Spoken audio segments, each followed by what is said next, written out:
नमस्कार, मैं हूं आलोक मेहता। एडिटर्स आई में आपका स्वागत है।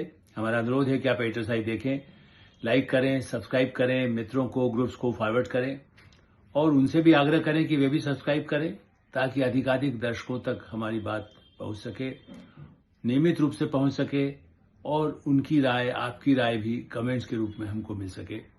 आपकी जो भी राय हो, आप सहमत हों, असहमत हों, आलोचना करना चाहें, कुछ सुझाव देना चाहें, हमेशा उसका स्वागत है।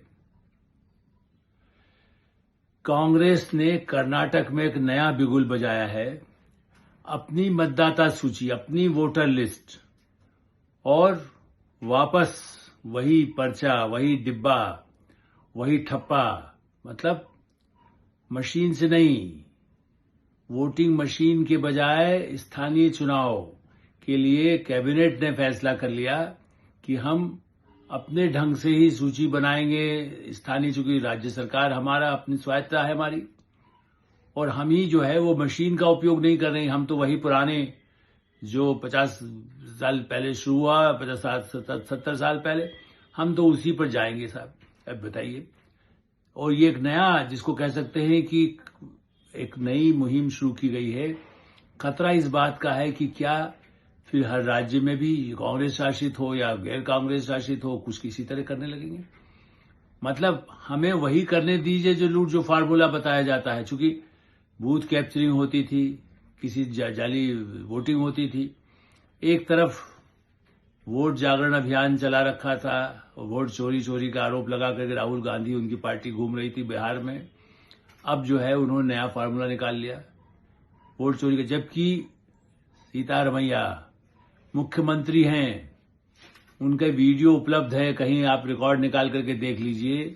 जिस समय वो जेडीएस मतलब कांग्रेस में नहीं थे, तब उन्होंने क्या कहा था? उन्होंने कांग्रेस पे आरोप हेराफेरी का लगाया था वोटिंग में, तो उनको पुराना फार्मूला मालूम है। वो कुछ कांग्रेस में आ गए तो उनको लगा कि यही तरीका है। अब उनके साथ वही नेता हैं, राहुल गांधी, तो वही चीजें समझते हैं जिससे कि कैसे सत्ता में हम रहें या रह जाए। कर्नाटक में पहले सत्ता में, ये ठीक है कि एक विधानसभा क्षेत्र, लोकसभा क्षेत्र को लेकर के जो विवाद खड़ा किया गया है चुनाव आयोग के सामने, वहां क्या बोगस हुआ, उसकी जांच पड़ताल सब सामने बता करके ये भी साबित हुआ कि नहीं, वो जो आरोप लगाया गया था गलत है। लेकिन फिर भी उसको देश भर में लेकर घूमते रहे कि साहब ये गलत है। महाराष्ट्र को लेकर के भी राहुल गांधी घुमा रहे हैं। लेकिन भाई, इसके पहले वोटिंग मशीन से ही तो कांग्रेस सत्ता में वहां आई है, हिमाचल में आई है, तेलंगाना में आई है। तो ये कहना, या जहां सीटें ज्यादा, 100 सीटें भी यदि आई है तो वोटिंग मशीन से आई ना। अब आप कहते हैं कि नहीं, स्थानीय चुनाव और नहीं, मतदाता सूची भी उन्होंने निर्देश अपने, देखिए जैसा हम कहते रहे, जिसको हेराफेरी की बात करते हैं, तो राज्य की सरकारी मशीनरी काम करती है। चुनाव आयोग केंद्र में बैठे हुए नहीं करता है। वो वैसे भी वो जो मतदाता सूची बनी है, वो क्या बाहर से बने, बंगाल से या उत्तर प्रदेश या बिहार से लोग भेजे गए थे क्या सारे मतदाता सूची बनाने के लिए, जो पहले सूची कर्नाटक में उपलब्ध है? तो ये एक नया और कैबिनेट का फैसला है। देखिए, छोटा फैसला नहीं है, इसलिए मुझे इस बात को रेखांकित करना है। अब ये मुझे नहीं मालूम, अभी भी उसको कानून व्यवस्था ही उस पर हो सकता है चैलेंज भी होगा।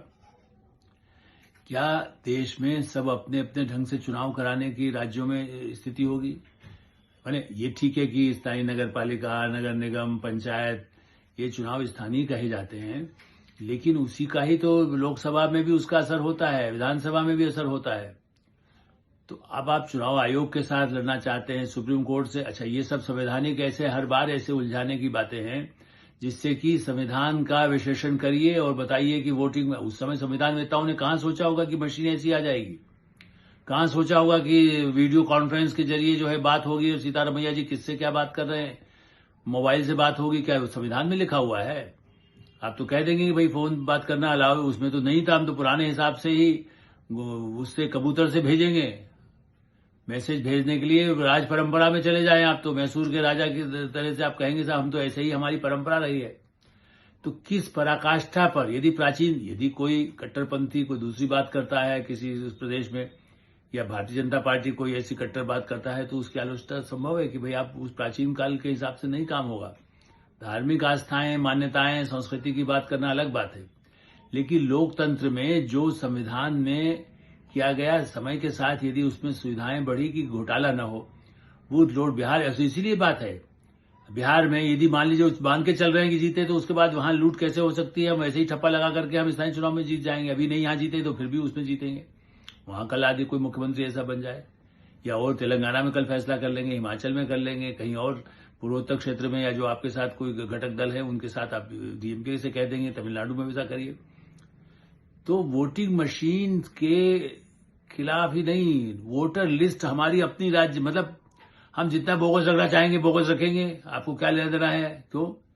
लेकिन मैं एक और बात पर ध्यान दिलाना चाहता हूं, ये गलतफहमी कांग्रेस को है। क्या भारतीय जनता पार्टी जो वहां पहले भी सत्ता में रही है, आप वोटर लिस्ट बना लीजिए, वोट डालने वाले तो उसी देश प्रदेश की जनता है। कितने नाम बोगस भर देंगे आप, या कितने अपने वोट डलवाने के लिए नाम लिखवा देंगे या कटवा देंगे? यदि जो पार्टी के कार्यकर्ता वो होंगे, समर्पित होंगे, वो लोगों को जागरूकता ला करके उनको वोट बूथ पर लाने में या उनको अपना मताधिकार का उपयोग करने के प्रेरित करेंगे, और उसके बाद तब आपके फिर कैसे कहेंगे कि इसमें घोटाला हुआ? यदि जब पराजित होंगे उसी मतदाता सूची से, तब क्या कहेंगे? यहाँ राहुल गांधी फिर खुश होंगे और फिर उस कहेंगे नहीं नहीं इसमें भी कुछ गड़बड़ हो गया है, वो कुछ स्याही गलत हो गई है। जैसे कई बार तो उस तरह का सब आप धंधा करने को आप कह देंगे नहीं इन्होंने जहां पर कर दिया, या तो आप आने ही ना देते। जैसे कश्मीर में एक समय में कांग्रेस की सरकार के समय देखा है तो वोट ही डालने नहीं देते थे, इसीलिए तो सारा बाद में आतंकवाद पैदा हुआ कि लोग लाइन लगाए रहते थे। मैंने देखा है उस समय के चुनाव में, कह दिया कि वोट डालने के पूरा आधे लोग वोट डाल सके, बाद में वोट न डाल सके, तो कांग्रेस सत्ता में रहे। तो ये और ऐसे कई फार्मूले। बिहार में क्या लूट होता था, मुजफ्फरपुर हो, चाहे गया हो, राजगीर हो, पूरा प्रदेश में भागलपुर हो, सब जगह जो लालू जी और उनके लोग रहे उनके समय में भी बहुत हुआ। उसके पहले कांग्रेस जी में भी होता था कि कहाँ किसको जिताना है, उस आधार पर आप पर्ची है उसमें करिए, या गांव के गांव खाली करा दी जाए डरा करके, आतंकित करके। तो वापस मुशर्रफ भव जिसको कह सकते हैं कि आप फिर से आप उसको उस परंपरा में ले जाना चाहते हैं, और ये समानांतर चुनाव की व्यवस्था करने का ही प्रयास है।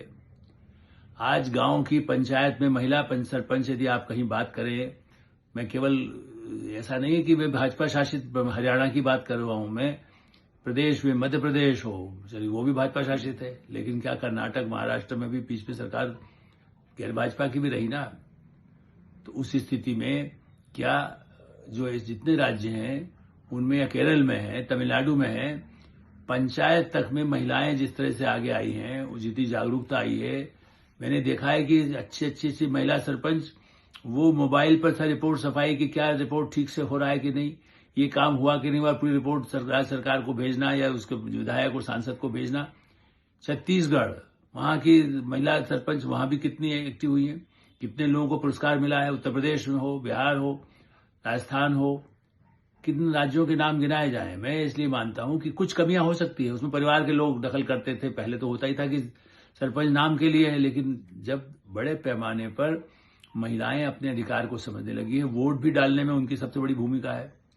सबसे अधिक जो अपील प्रधानमंत्री नरेंद्र मोदी को, सबसे बड़ा वोट जिसको कहते हैं बैंक नहीं देखा जाए तो उनको सुविधाएं मिली, उन्हें लगा कि मेरा भाग, मुझे आयुष्मान भारत यदि मिल रहा है मेरे परिवार को, यदि मुझे शिक्षा की सुविधाएं मिल रही हैं, यदि घर में गैस आ गई है, मकान बनाने के लिए 2.5 लाख का लोन मिल गया है, छोटी छोटी सुविधाओं से परिवारों में महिलाएं, बुजुर्ग, युवा शिक्षा के लिए यदि हुआ, लड़की पढ़ाओ लड़की बचाओ, कितना ज्यादा अभियान चला है। कमियां होगी, मैं कह रहा हूं 70% हुआ हो, 80% हुआ हो, 100% ना हुआ हो, हम बेनिफिट डाउट में हमेशा देता हूं। कमियां हैं जिसको हम और आप बोल के लिखते हैं, मैं आज भी मानता हूं, लेकिन ऐसी चुनाव व्यवस्था और अच्छी सशक्त हो, कैसे उस इलेक्ट्रॉनिक वोटिंग उनमें भी बढ़े, कैसे उनमें आत्मविश्वास बढ़े, इसके बजाय आप पुराने बैलगाड़ी युग में ले जाना चाहते हैं। कल से आप कहिए कि साहब हमने वोटर लिस्ट में, तो चुनाव आयोग ये भी कहते भई आप राहुल गांधी हेलीकॉप्टर का उपयोग नहीं करेंगे, हवाई जहाज नहीं करेंगे, चूंकि आज से 50 साल पहले तो नहीं किया जाता था। इंदिरा गांधी जो है कार के एम्बेसडर कार से जाती थी, आप भी पुरानी गाड़ी जाइए या बैलगाड़ी जाइए, ट्रैक्टर पे बैठ के जाइए। राजधानी बेंगलोर से लेकर के दूसरे इलाकों में जब जाना है इस चुनाव में, तो आप तो उसका इस्तेमाल मत करिए। उस युग में ले जाना चाहते हैं चुनाव को, तो ये एक दुर्भाग्यपूर्ण पहल, मैं तो ऐसा मानता हूं। ठीक है, अधिकार है, हम अधिकार की चुनौती नहीं देते, लेकिन मेरी आपत्ति इसी बात पर है कि हम जहां देश प्रगति कर रहा है, जहां एक एक सब्जी वाला, दूध वाला, फूल वाला, वो मोबाइल से अपना ट्रांजेक्शन कर रहा है। दुनिया में एक नई क्रांति इसको दिखाई देती है, डिजिटल के जरिए क्या क्या नई काम हो रहा है। ऐसे में आप कहते हैं नहीं मशीन पे नहीं करेंगे, वोटर लिस्ट भी हमारी होगी, चित भी मेरी पट भी मेरी, बड़े जीतना ही हमारा लक्ष्य है। हम पराजय खेल के लिए कल से खिलाड़ी कहेगा हमें तो जीतना ही है, नहीं तो हम तो हारने के लिए नहीं खेलेंगे। तो राहुल गांधी एंड उनकी पार्टी कांग्रेस पार्टी इस पराकाष्ठा पर काम कर रही है जो कहती है कि हम येन केन प्रकार हम हथकंडे से जीतेंगे। यदि बीजेपी पर आपत्ति है तो वो करे, सुप्रीम कोर्ट उसके लिए है। कहा ना सुप्रीम कोर्ट ने भी कहा ठीक है आप बताइए कहाँ कमियां हैं, आपको और समय दे दिया गया। वोटर लिस्ट में भी गड़बड़ है तब भी उसके लिए आप लोग नाम लिखा सकते हैं, वोटर लिस्ट में नाम कटवा सकते हैं। हाँ, जो देश के नहीं हैं, जो देश के बाहर के हैं या अवैध है या जिनके नाम डुप्लीकेट है उनको बदलने की जरूरत है। और जो भ्रम पैदा कर दिया गया है लोगों में, मैंने कुछ ऐसे सामान्य लोगों से बात किया तो उन्होंने कहा हाँ क्या ऐसा होता है।